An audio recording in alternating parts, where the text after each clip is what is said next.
Think about the last time you said yes to someone when your heart was screaming no. Maybe it was an extra project at work you didn't have time for. Maybe it was a social event you were too tired to attend. Or maybe it was helping a friend who only calls you when they need something. You did it because you were a nice person. You wanted to be liked. You wanted to avoid the awkwardness of a conflict. But here's the cold, hard truth. That kindness is the very thing keeping you stuck, exhausted, and poor. Welcome to the Likeability Trap. It's a psychological prison where you trade your goals, your time, and your self-respect for the temporary approval of others.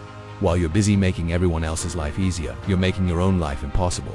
In this video, I'm going to show you why being too nice is actually a form of self-sabotage. I'll give you 5 specific steps to break the addiction to approval and start building a life of respect and results. If you stay until the end, I'll share the one-sentence no, a psychological script that allows you to refuse anyone without feeling a single drop of guilt. Let's stop being liked and start being respected. Why are we so afraid to say no? It goes back to our ancestors. In a tribe, being disliked meant being kicked out, which meant death.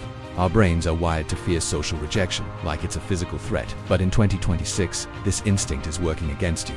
Being a people pleaser isn't actually about being kind, it's about fear. It's an insecure strategy to control how others perceive you. When you say yes to everyone, you aren't being generous, you're being dishonest, you're wearing a mask. I spent years in this trap. I thought that if I helped everyone, they would help me back. I thought that if I never caused a conflict, I would be successful. But all I got was a burnout and a list of people who took advantage of me. The most successful people in the world, the 1%, are not the most liked people. They are the people who are willing to be the bad guy for the sake of their vision. They understand that yes has no value if you do want to have the power to say no. Step 1. The approval audit. You can't fix what you don't measure. You need to see how much your kindness is costing you. The action for the next 3 days. Track every time you do something for someone else. Then, ask yourself, did I do this because I wanted to, or because I was afraid of their reaction? Why it works. When you see the data, you'll realize you're spending 40% of your life as an unpaid assistant for other people's agendas. This realization is the spark you need to change. Step 2. Kill the instant yes. The trap lives in the 2-second window after someone asks you for a favor. Your brain panics and says yes before you can think. The action. Implement a 24-hour buffer rule. Whenever someone asks for your time, money, or energy, use this phrase: let me check my schedule, finances, and get back to you. Why it works. This removes the social pressure of the moment. It gives your rational brain time to decide if this request actually aligns with your goals. If it's not a hell yes, it's a no. Step 3. Establish the price of access. People treat you the way you teach them to treat you. If you are always available, your time has zero value. The action.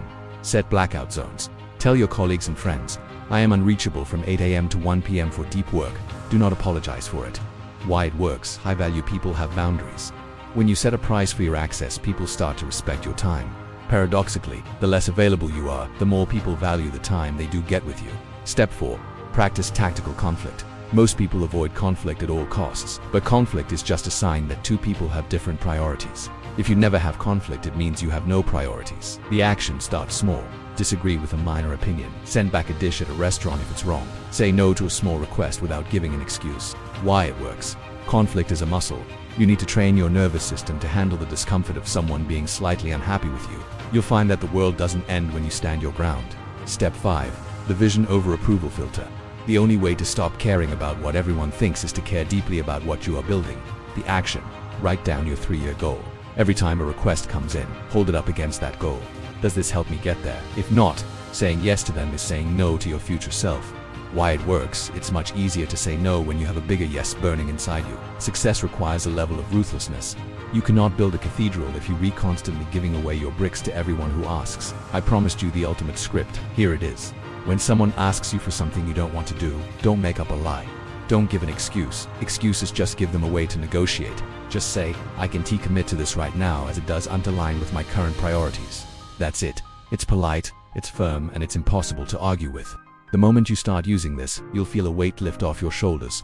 You'll lose some friends, yes, but the people who remain will be the ones who respect you, not just the ones who use you. Being liked is a short-term dopamine hit. Being respected is a long-term foundation for wealth and happiness.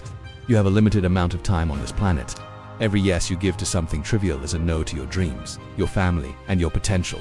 If you're ready to stop being the nice guy and start being the leader of your own life, I want you to comment the word boundaries below. If this video hit a nerve, hit the like button. It helps us reach more people who are tired of being walked over.